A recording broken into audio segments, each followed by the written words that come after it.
할렐루야. 우리 한번 인사하겠습니다. 잘 오셨습니다. 우리 많이 받읍시다. 제가 호세아서를 강의했는데 이제 19번째 설교, 마지막 설교입니다.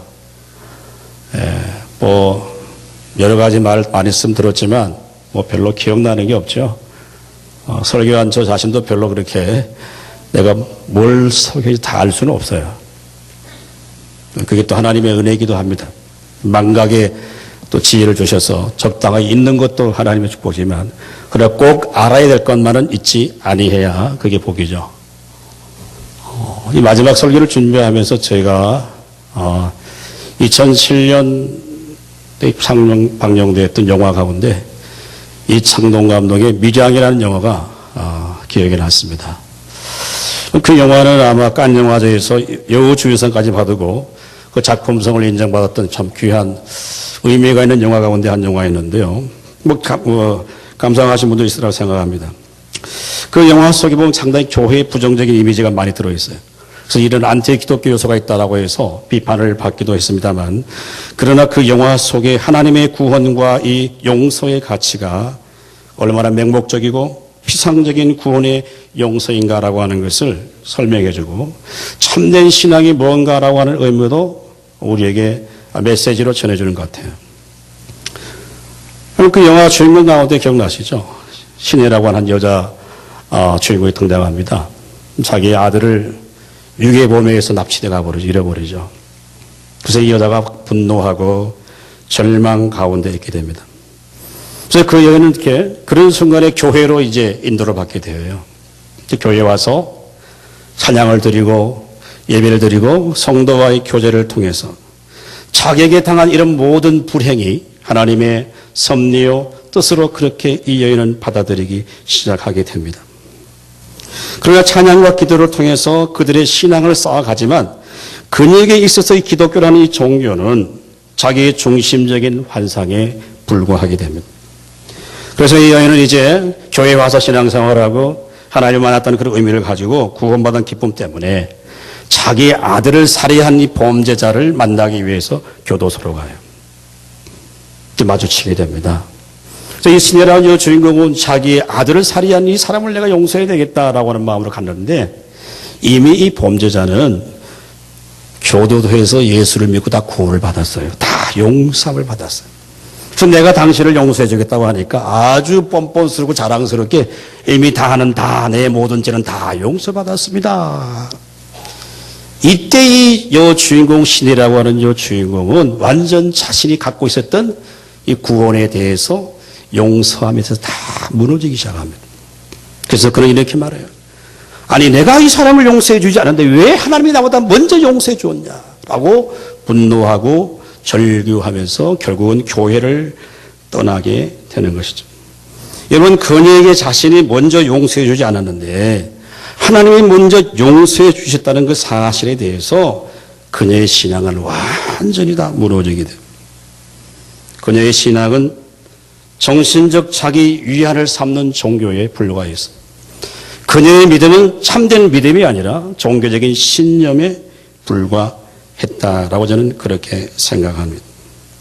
정말 예수 그리스도를 통하여서 그 십자가를 통하여서 주신 복음의 참된 진리 속에 들어가지 못하고 자기의 정신적 위안이나 당신의 내면의 평안함을 치료하는 정도의 의미로서 기독교의 복음을 이해하고 생각한 것이죠. 저는 지금까지 호세아서의 말씀을 여러분에게 함께 나누고 선고했습니다. 오늘 우리 현대 기독교인들의 이 삶 가운데 아직도 우리가 아직 버리지 못하고 있는 영적 삶에 저는 영적 카타르시스를 가지고 있다고 생각해요. 이 카타르시스 조금 어려운 말인데 아주 쉽게 말하면 이런 얘기입니다. 마음속에 쌓이는 억울함과 우울함과 이런 심리적 불안의 상태를 해소시키기 위해서 정신적인 안정을 찾는 것을 가지고 우리가 카타르시스 한다라고 말합니다. 그럼 영적인 카타르시스는 뭐냐라고 하는 거예요. 교회에 나와서 예배드리고 찬양을 드리고 하지만 그 기독교의 본질에 대해서는 전혀 관심을 가지지 못하고 종교적인 위안만을 받고 우리가 돌아가기를 원한다고 한다면 마치 오늘 현대에 있는 모든 종교인들이 갖고 있는 일반적인 종교적인 카타르시스를 갖는 거예요. 자, 예를 들어 봅시다. 교회에서 예배 드려요. 찬양을 드리고 뜨거운 찬양도 드리고 감동을 해요. 때로는 신명이 나서 뜨겁게 찬양도 할렐루야도 합니다. 그러나 그 속에 담겨있는 진정한 하나님을 인격적으로 경험하거나 그 진리를 경험하지 못한다고 한다면 자신의 감정과 기쁨에 마치 묻어버리는 것에 사용되는 이런 신앙은 굉장히 위험합니다. 자, 호세아서의 중심 메시지는 뭐냐면 지금 일관되게 한 이야기가 뭐냐? 왜 이스라엘 백성이 그렇게 어리석느냐? 영적으로 어리석으냐? 그 이유가 뭐냐? 하나님을 알지 못했다라고 하는 겁니다. 나는 번제를 원하는 것이 아니라 너희가 나를 알기를 원한다라고 호세아 6장 6절부터 계속해서 하나님 알기를 원한다라고 말합니다. 그래서 하나님은 안타까운 심정으로 호소합니다. 사랑하는 여러분, 오늘 이 마지막 시간 이 호세아서를 이 말씀을 함께 읽으면서 어쩌면 내가 믿고 있는 하나님의 존재, 우리가 갖고 있는 이 구원에 대한 진정한 의미를 단순히 어떤 여러분의 심리적 안정이나 평안함이나 위로를 받는 수준으로 끝난다고 한다면 이 세상 종교와 거의 똑같습니다. 여러분, 성경에서 어리석다라고 하는 말은 하나님을 인정하지 않는다라는 뜻입니다. 10편 53편 1절에 보면 어리석은 자는 그 마음에 이르기를 하나님이 없다 하는도다. 하나님을 모르는 게 어리석인 것이고 하나님과 인격적 만남을 갖지 못하는 게 성경의 가장 어리석다라고 말합니다. 하나님의 생각과 하나님의 관심과 하나님의 뜻에서는 관심이 없이 늘 자기 중심적인 삶에 붙들려 사는 그래서 결국은 뭡니까? 늘 눈에 보이는 것에만 급급해 하고 눈에 노목해 계신 그 하나님의 놀라운 계획 것에는 전혀 상관없는 삶. 이게 여러분 영적인 무지함입니다. 마치 미랑 영화에서 나오는 한 여주인공처럼 오늘 우리의 신앙이 자신의 정신적인 만족이나 영적 카타르시스를 아니라 하나님의 사랑과 그 은혜에 정말 붙들려서 주께서 베푸신 그 십자가의 사랑과 그 은혜가 무엇인가를 깨닫고 우리의 신앙이 날마다 진리의 말씀들을 통해서 내 소원과 내 목적을 성취시키는 것이 아니라 결국 하나님의 말씀의 권위 앞에 자신을 바꾸고 자신을 변화시켜서 하나님의 거룩한 삶으로 주 앞에 서지 못한다고 한다면 우리의 모든 종교적인 행위는 여러분 마치 이스라엘 백성들처럼 아주 어리석은 삶을 살아갈 수 있다라고 하는 것을 말합니다. 오늘 마지막 24장 말씀을 우리가 함께 읽고 또 말씀을 나누면서 다시 한번 주님의 사랑과 은혜의 능력 앞에 우리가 부복하며 주의 뜻을 발견할 수 있기를 주님의 이름으로 축원합니다. 저는 본문 1절 2절 말씀 우리 다 같이 읽습니다. 시작. 이스라엘아 내 하나님 여호와께로 돌아오라. 내가 불의함으로 말미암아 엎드려 졌느니라. 너는 말씀을 가지고 여호와께로 돌아와서 아뢰기를 모든 불의를 제거하시고 선한 발을 받으소서. 우리가 수송아지를 대신하여 입술의 열매를 주께 드리리다. 아멘. 우리 한번 따라갑니다. 말씀을 가지고 돌아오라. 선지자의 마지막 호소예요. 이스라엘 백성을 향하신 하나님의 계획과 그 심판. 여러분 결국 역사적으로 BC 721년에 북이스라엘은 아수르 제국에서 완전히 초토화됩니다. 이제 심판은 곧 임박해 오고 있어요. 그런데 하나님의 심판 속에 하나님의 계획과 새로운 미래를 하나님이 준비하고 계십니다. 그래서 이스라엘 백성들을 하여금 다시 너희들이 돌아오라. 특별히 2절에는 말씀을 가지고 돌아오라라고 이렇게 말합니다. 여러분 왜 하나님께서 이스라엘 백성들이 다시 돌아오라고 회개를 요청하시는 이유가 뭘까요? 아수르는 의해서 이스라엘 백성은 멸망할 겁니다. 그러나 여러분 심판을 받는다고 해서 이스라엘 백성의 잔체가 다 없어지는 건 아니에요. 하나님은 그들 가운데 거룩한 자들을 남겨서 그 남은 자를 통해서 하나님의 새로운 구원의 계획을 하나님이 이루시기를 원합니다. 하나님은 그들이 여호와 앞에 돌아올 때 그들의 심판받게 될 원인을 말씀합니다. 그 심판의 원인이 뭐냐? 오늘 본문 보십시오. 1절에 그렇게 말합니다. 내가 불의함으로 말미암아 엎드러졌느니라. 심판받는다는 거죠. 이미 불의. 아주 쉽게 말하면 뭐냐면 죄악이라고 하는 겁니다. 이스라엘 백성들이 하나님 앞에 범죄해서 여러분 수많은 갈등이 있고 고통이 있었음에도 불구하고 자신의 죄를 인정하지 않는 거예요. 그래서 마치 여러분 죄가 만삭이 되어서 해산 못하는 여인의 상태처럼, 우리가 지난주에 보지 않았어요? 여러분을 단순히 하나님은 회개하라고 말하지 않습니다. 너는 말씀을 가지고 돌아가라고 표현하고 있어요.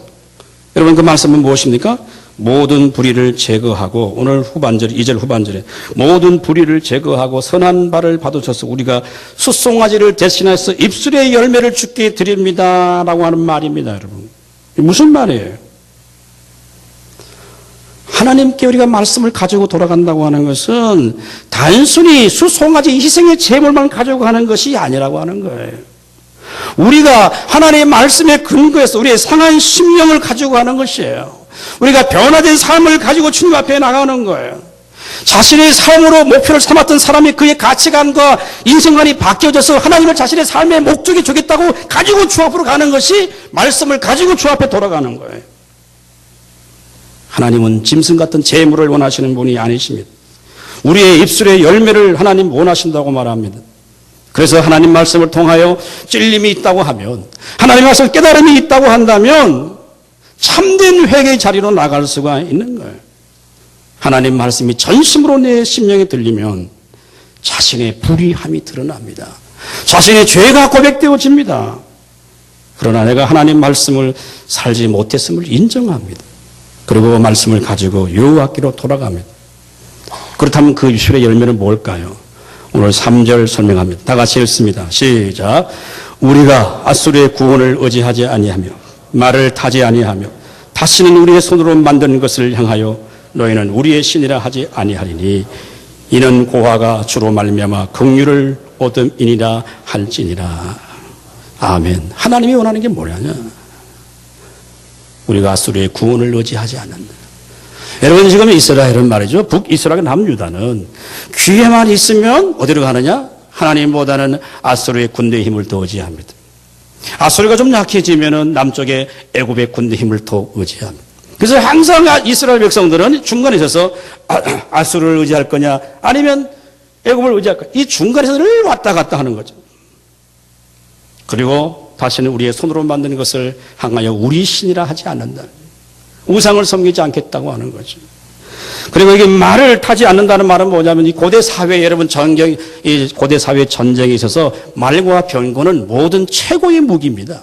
그게 뭐죠? 그 전쟁하는데 사람의 말과 칼창을 의지하지 않는다고 하는 것은 뭐냐면 늘 하나님을 의지한다고 하는 거예요. 그게 입술의 열매입니다. 여러분 말씀을 가지고 주 앞에 돌아간다는 회개가 진정 뭐냐? 내가 이제는 정말 하나님만을 내가 의지하겠습니다.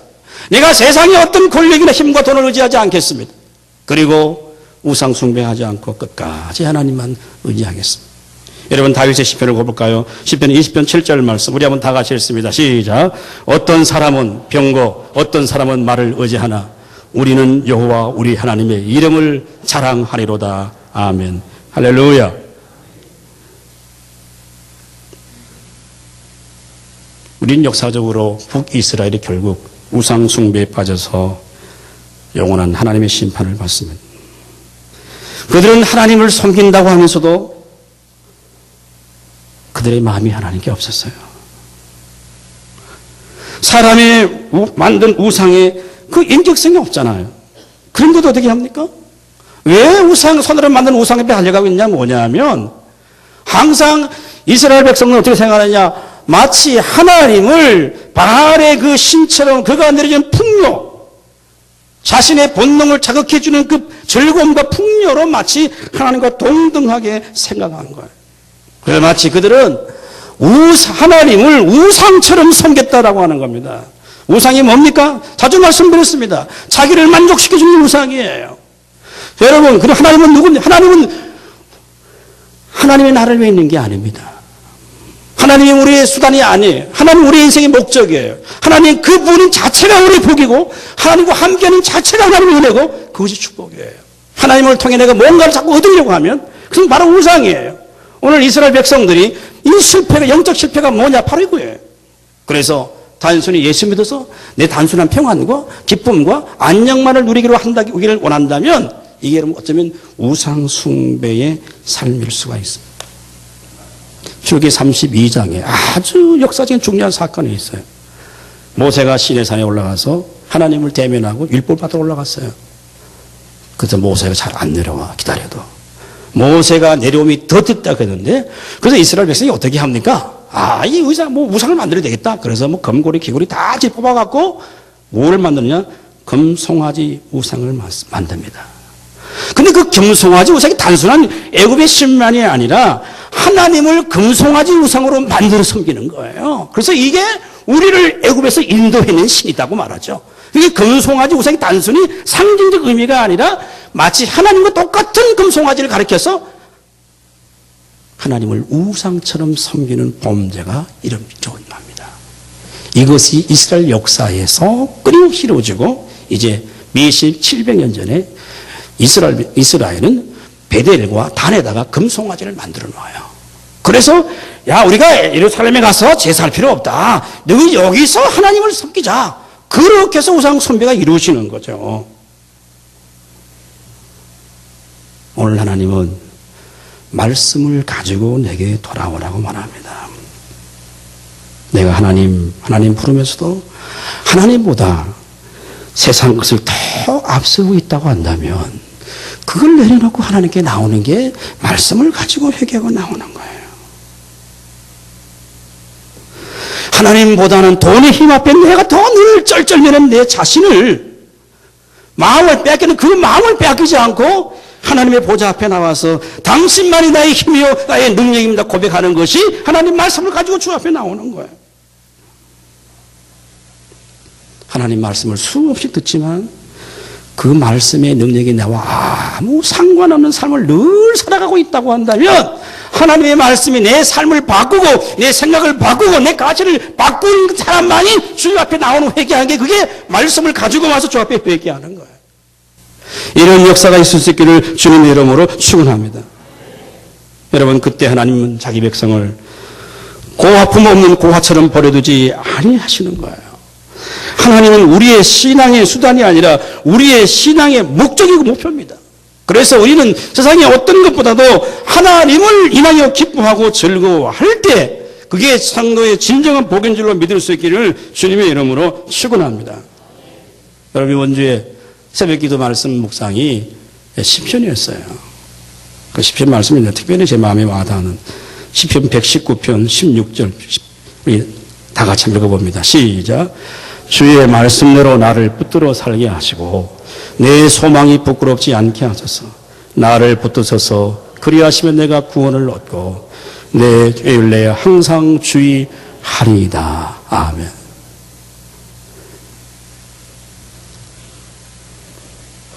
하나님 말씀의 능력을 인정하고 이 땅 속에서도 이 땅 유혹에 넘어지지 않고 믿음의 길로 행하는 겁니다. 여러분 형통이라고 하는 것은 단순히 우리 가운데 고난과 시련이 환란이 없어지는 것이 아닙니다. 이것만을 형통이라고 생각한다면 아직 여러분 하나님을 잘 모르는 거예요.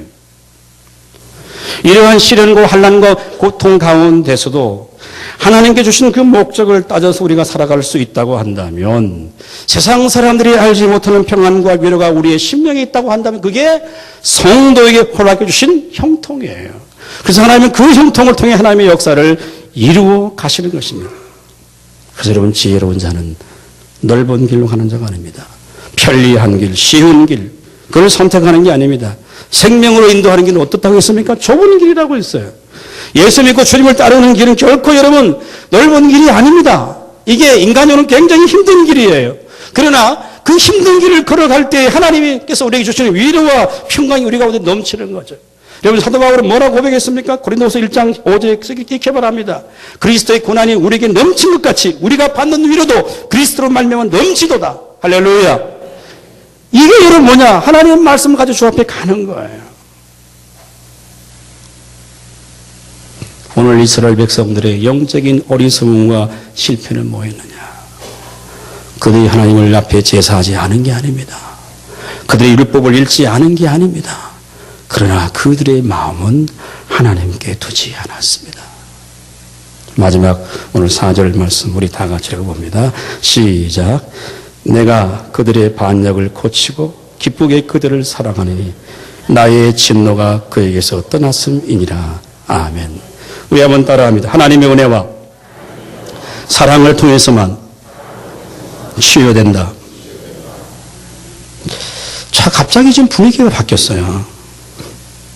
왜냐하면 너희가 요 앞에 돌아오라 회개를 요청하고 난 다음에 지금 이스라엘 백성들은 하나님의 징계와 죄의 결과로 심판을 받습니다.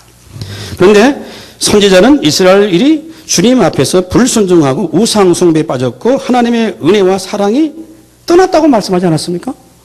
그런데 하나님은 이스라엘 백성들에게 심판과 징계를 선포했습니다. 그런데 이 징계는 이스라엘 백성들의 근본적인 죄 문제를 해결할 수 없었다라고 하는 거예요. 잘 보십시오. 이스라엘의 역사를 보십시오. 얼마나 그들이 불순종해서 수많은 징계와 심판을 받았습니까? 그런데 이스라엘 백성은 고쳐지지 않았어요. 수많은 기적과 능력을 보면서도 그들은 불순종했고 하나님을 원망했고 하나님께 등 돌리고 하나님을 떠났어요. 하나님을 반역했어요. 그럴 때마다 하나님의 징계와 하나님의 심판은 계속 임했습니다. 그런데 하나님은 오늘 아주 의미 있는 말씀을 해주고 있는 거예요. 징계는 이스라엘 백성들의 근본적인 죄 문제를 해결하는데 효과가 없었다는 거예요. 자, 오늘 본문 4절에서 8절까지는 이스라엘의 회개와 전혀 상관없는 하나님의 구원의 은혜를 선포하고 있습니다. 자, 여러분 4절 말씀 읽어볼까요? 4절 5절 시작. 내가 그들의 반역을 고치고 기쁘게 그들을 사랑하니 나의 진노가 그에게 떠났습니다. 5절 내가 이스라엘에게 이슬과 같으리니 그는 백합과 같이 피겠고 레바논 백향목같이 뿌리가 박힐 것이라. 6절 그의 가지는 퍼지며 그의 아름다움은 감람나무 같고 그의 향기는 레바논의 백향목 같으리니. 자, 하나님은 지금 이스라엘 백성을 보면서 온갖 좋은 걸 다 지금 비유에 들고 있습니다. 그런데 오늘 본문에는 내가 그들의 반역을 고치며, 이 반역이란 히브리 단어의 뜻이 뭐냐면 등을 돌린다라고 하는 말입니다. 하나님께 늘 등 돌리고 살고 싶어 하는 겁니다. 타락한 인생의 죄성 가운데 하나가 뭐냐면 자신의 늘 탐욕 때문에 하나님께 등 돌리고 싶은 것이 우리 아주 깊숙한 뿌리 속에 있는 죄성이에요. 이스라엘 백성들은 귀에만 있으면 하나님께 등 돌렸습니다. 자기의 욕심을 쫓아갔습니다. 그런데 오늘 하나님은 그들의 반역을 고친다고 말합니다. 어떻게 고칩니까? 내가 그들을 사랑하리니라고. 그것도 기쁘게 사랑하리니라고 말합니다.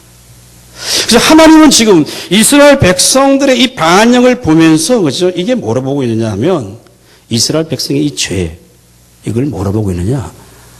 이스라엘 백성의 영적인 질병으로 보고 있는 거예요.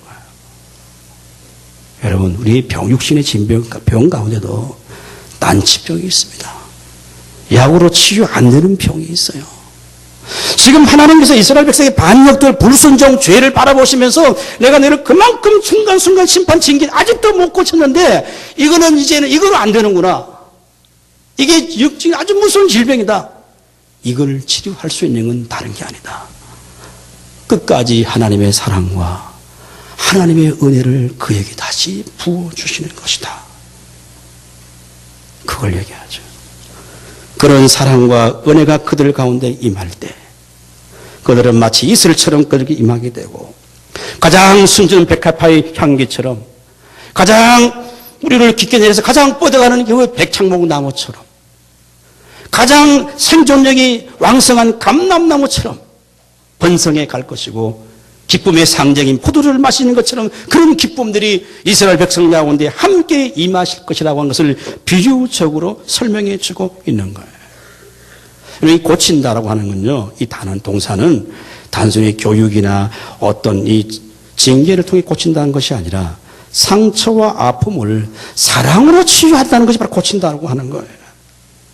이스라엘 백성들이 하나님께 늘 등 돌리고 반역하고 불순종하고 하나님을 떠나고, 지금도 이 죄로 말미암아 이스라엘은 멸망받을 수밖에 없지만 하나님은 이스라엘 백성들을 하나님의 은혜로 사랑으로 고치겠다라고 하는 거예요.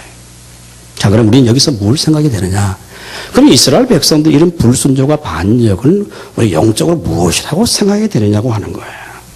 여러분, 하나님께 불순종하고 반역하는 것은 뭐냐 하면 이게 하나님 앞에 영적인 낭비하는 삶이에요.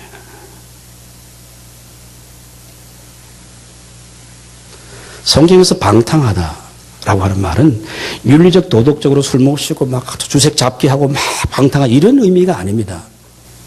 성경에서 말하는 방탕이라고 하는 것은 목적 없이 시간을 낭비하며 사는 것을 성경은 방탕이라고 말합니다. 저는 누가복음 15장이라는 중요한 사건이 있잖아요. 집 나간 탕자 이야기가 있습니다. 둘째 아들이 아버지 분깃을 받아서 먼 타국에 갑니다. 다 먹고 정말 방탕해요. 그런데 여러분, 누가복음 15장 13절에 성경이 이렇게 기록합니다. 우리 다 같이 읽어봅니다. 시작. 그 후 며칠이 안 돼요. 둘째 아들이 재물을 다 모아가지고 먼 나라에 가 거기서 호랑방탕하여 그 재산을 낭비하더니. 방탕이 뭐죠? 낭비하는 거예요. 그 좋은 인생을, 그 좋은 젊음을, 그 좋은 시간을 다 낭비하는 게 그게 영적 방탕이에요. 그걸 지금 이스라엘 백성들에게 지적해 주고 있는 겁니다. 근데 하나님은 그들을 고친다고 말합니다. 이제는 심판과 징계의 결과로 이스라엘 백성은 멸망받지만 그걸 통해 고치는 것이 아니라 하나님의 은혜와 사랑으로 그들을 다시 치유하시겠다고 하는 거예요. 여러분, 그래서 700년 후에 다시 오실 주 예수 그리스도로 말미암아서 하나님의 다시 십자가의 그 사랑으로 말미암아서 그들을 다시 치료하시겠다고 하는 것이 바로 하나님의 마음이에요. 사도 바울은 로마서 8장에 이 사건을 이렇게 재해석합니다. 로마서 8장 32절 다 같이 읽겠습니다. 시작. 자기 아들을 아끼지 아니하시고 우리 모든 사람을 위하여 내어주시니가 어찌 그 아들과 함께 모든 것을 우리에게 주시지 않겠느냐. 아멘. 하나님이 자기 아들을 우리를 죄를 위해서 내어주셨어요. 여러분, 아들을 주셨다면 하나님이 더 안 줄 게 뭐 있겠어요? 뭐가 아깝겠습니까? 여러분, 그렇지 않습니까? 하나님의 아들을 주신 것이 놀라운 십자가의 사랑이고 하나님의 그 은혜입니다. 그래서 우리의 죄의 병이 치유되는 것은 다른 것으로 치유되는 것이 아니라 하나님의 십자가의 사랑과 그 은혜가 우리의 심령 속에 부어질 때만 우리의 영혼이 치료될 수 있는 줄로 믿을 수 있기를 주님의 이름으로 축원합니다. 여러분, 우리의 죄는 어떤 것으로 여러분 치유가 불가능해요. 몇 주간 한 주간 어디 저 여행 갔다 온다고 여러분 우리의 내면 속에 있는 죄악이 치유될 수 있을까? 가까운 친구와 함께 전국의 맛집을 돌아다니는데 그 맛을 못 본다고 해서 우리가 치유될 수 있을까요? 내 마음껏 돈 가지고 만든 쇼핑하고 그렇게 한다고 우리의 내면의 죄가 치유될 수 있을까요? 다 순간적입니다.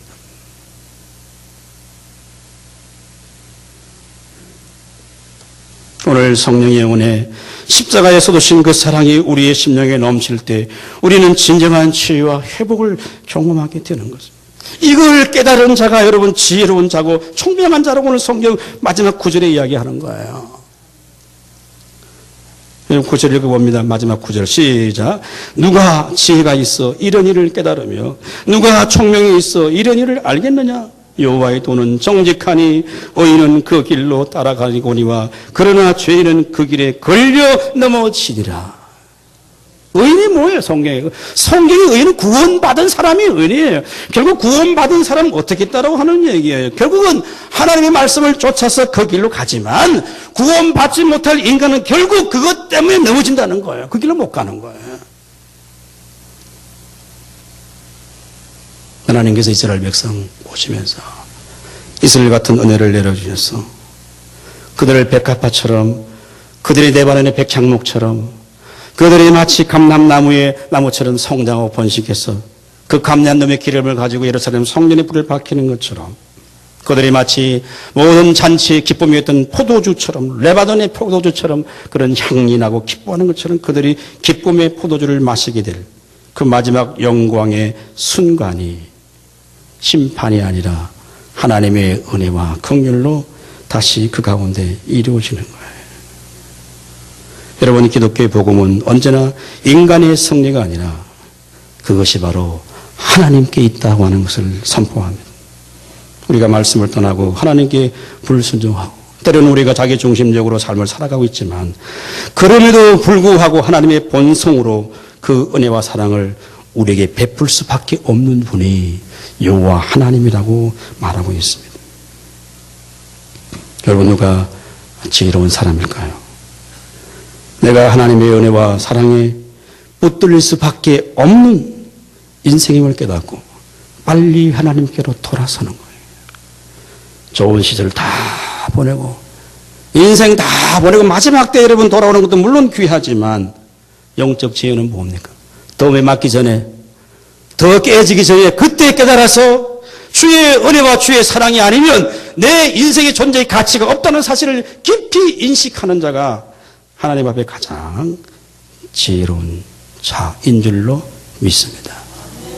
호세아서를 마무리하면서 우리의 죄와 불신앙으로 인해서 하나님의 심판과 징계는 입게 되지만 하나님의 수없이 참고 오늘도 기다리시고 때로는 분노하시고 때로는 여러분 정말 무자비하게까지 하시며도 그래도 오늘도 우리에게 은혜와 사랑과 긍휼을 베푸시는 것이 여기서 끝이 아니라 다시 말씀을 가지고 주님 앞에 돌아올 때 우리를 회복시키시고 치료하시겠다라고 하는 주의 음성 앞에 우리가 순종하면서 결국 하나님의 사랑이 승리한다고 하는 것을 호세아서는 목놓아서 우리에게 선포하는 거예요.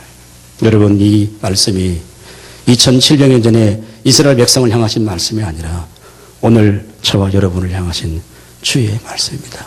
오늘 이 시대 목회자를 향한 하나님 말씀이고 오늘 우리 중직자들을 향하신 주의 말씀이고 우리 성도를 향한 주의 말씀입니다. 마치 복음을 자신의 정신적 위안이나 자신의 위로로 삼는 이런 맹목적인 이런 복음이 아니라 그 십자가의 복음은 정말 자기의까지 아들까지 죽기까지 하시면서 나를 사랑하신 이 사랑은 결국 이길 수밖에 없고 승리할 수밖에 없다라고 하는 것이 호세아서의 절규의 외침이에요. 이 말씀이 오늘 여러분의 심령과 여러분의 삶 속에 들려지고 깨달아져서 날마다 우리가 주의 은혜에 자라나가고 주의 사랑과 주의 은혜가 우리의 심령 속에 부음바 되어져서 나보다 영적으로 승리하는 성도들의 삶이 될 수 있기를 주님의 이름으로 축원합니다.